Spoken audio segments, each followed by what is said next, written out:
Magandang araw, ako nga pala si Socially Awkward VA at hindi ko rin sure kung paano ko sisimulan 'to, pero sasabihin ko na lang straight. A few years ago, wala talaga akong direction, like zero and zero idea on how I can become a virtual assistant. Galing ako sa call center, working a graveyard shift, toxic schedule, paiba-iba yung oras ng tulog, and alam mo yung tipo na ginagawa mo lang yung trabaho mo kasi kailangan, and ayun yung kailangan mong gawin para mag-survive. Pero ngayon, I'm making around 60,000 a month working as a virtual assistant. And hindi siya milyon, hindi siya get rich quick, pero sobrang layo na nito sa dati kong sitwasyon. And ang tanong, paano nangyari yon? So first things first is hindi ako special, hindi ako ang pinakamatalino, hindi ako ang pinaka-skilled, hindi rin ako mayaman or may connections. Ang meron lang ako is napagod ako.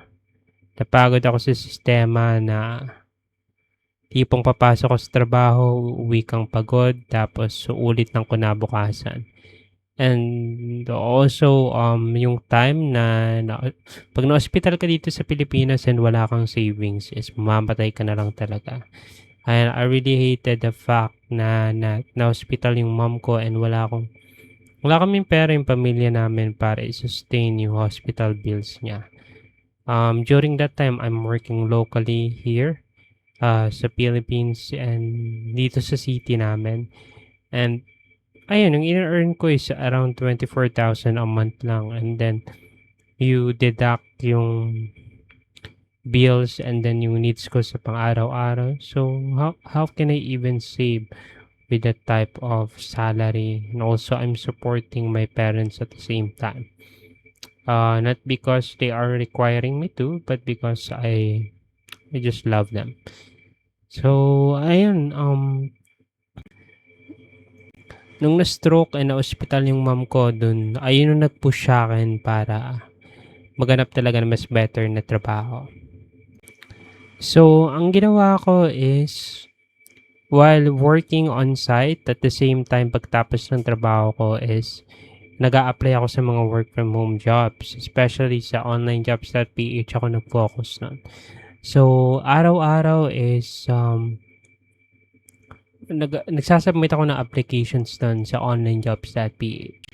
And I was really consistent on the way or on how I applied sa onlinejobs.ph. So, ang ginagawa ko is meron akong rules sa sarili ko na minimum of 60 applications per day yung gagawin ko. So, talagang minimum of 60 applications talaga yung ginagawa ko. Hindi ako bumababa sa 60 applications, and minsan pa nga sumusobra pa ako sa 60 applications. Depende sa mood ko. Pero pag motivated ako, ayun, sumusobra ako sa 60 applications. Pero pag kunyari medyo pagod ako and medyo ayun, demotivated, ayun, minimum of 60. Pagtapos ng 60, magpapahinga na ako or magre-relax, like manonood ng movie or something, or maglalaro ng video games. Pero ayun talaga yung finalo ko na rule or ginawa kong system para sa sarili ko. Minimum of 60 applications talaga dapat yung masubmit ko sa isang araw. Tapos ang ginagawa ko pa nun is tina-track ko sa spreadsheet.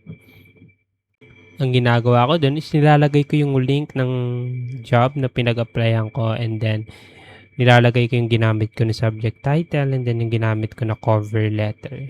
And then ayun, consistent lang ako sa bagay na yun. So, apply minimum of 60 applications per day, ilagay yung link sa spreadsheet, ilagay yung ginamit ko na subject title and cover letter, and then repeat.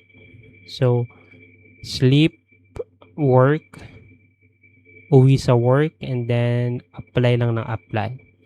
From there, everything just stuck. So, minsan feeling mo pag nagsasubmit ka ng mga applications tapos wala kang response na nakukuha, is feeling mo minsan na hindi umaandar or hindi gumagana yung ginagawa mo. Pero ang totoo is as long as nagsasubmit ka ng application sa araw-araw is nag-a-add up sa background yung progress mo. So, nagkakaroon ka ng progress dahil nagsasubmit ka araw-araw and hindi naman lahat ng applications mo is you will hear back in a few days. Meron yung iba after a few weeks or minsan nga after a few months ka pa bago ka makakuha ng reply. So from there, I was just consistent with it dahil determined talaga ako na magkaroon ng work from home job and hopefully magkaroon ng better compensation and better na sweldo than what I was earning at the time nung nag-a-apply ako. Kasi nung nag-a-apply ako, like I mentioned, 24,000 a month yung sinisweldo ko. Pero I was really determined to get a work from home job and earn more than that. And ayun, I was really, really consistent with what I was doing. I was really following yung 60 applications per day and I never go below that. And ayun, kahit wala akong feedback or response na naririnig within a few days or within a few weeks, yes, I don't give up. I was just consistent with it. So ayun nga, yung quote nga ni Friedrich Nietzsche na who has a why can bear almost anyhow. So, yung isang tao na merong rason para gawin yung isang bagay is kaya niyang i-endure kahit ano pa yung situation na pinagdadaanan niya. So, if you're not doing what you know you should do is the truth is you don't have a strong enough reason to do it. That's the only truth. Pero if you really wanna do something or wanna achieve something and you have a deep enough reason and a painful enough reason to do it, you will push through kahit ano pa yung situation and kahit ano pa yung mangyari. And think about it, ano ba yung reason mo kung bakit mo ginagawa yung mga bagay-bagay? Ano ba yung deep enough reason mo? Is it because you want your parents to live a better life and to give back sa mga bagay na ginawa nila sa iyo nung bata ka pa up until now? Is it because you want to live a life that where you would have enough money not to worry about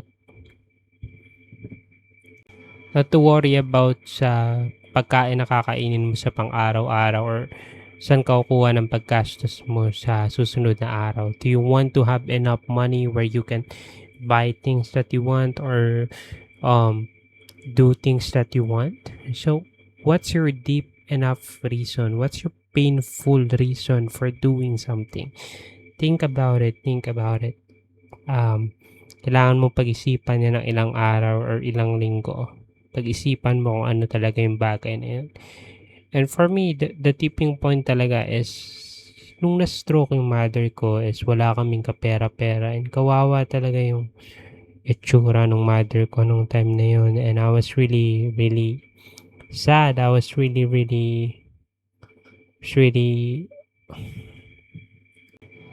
just thinking about it makes me wanna cry because I don't want to see my parents suffer like that and yung tipo na kahit gusto mo silang bigyan ng better care and wala naman kayong enough money to do that and manghihiram pa kayo ng pera para madala siya sa ospital, which is I don't want to go through that situation again, or I don't want anyone to feel the way that I did when that thing happened, and I don't want that thing to happen to my family again.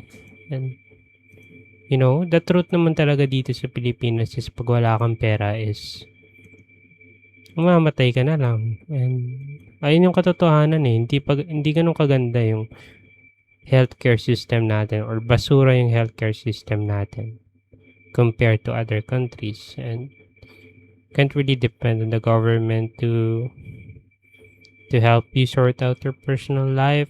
Kasi yung gobyerno natin hindi rin nila maayos yung sarili nila. But ayun, let's go back to it.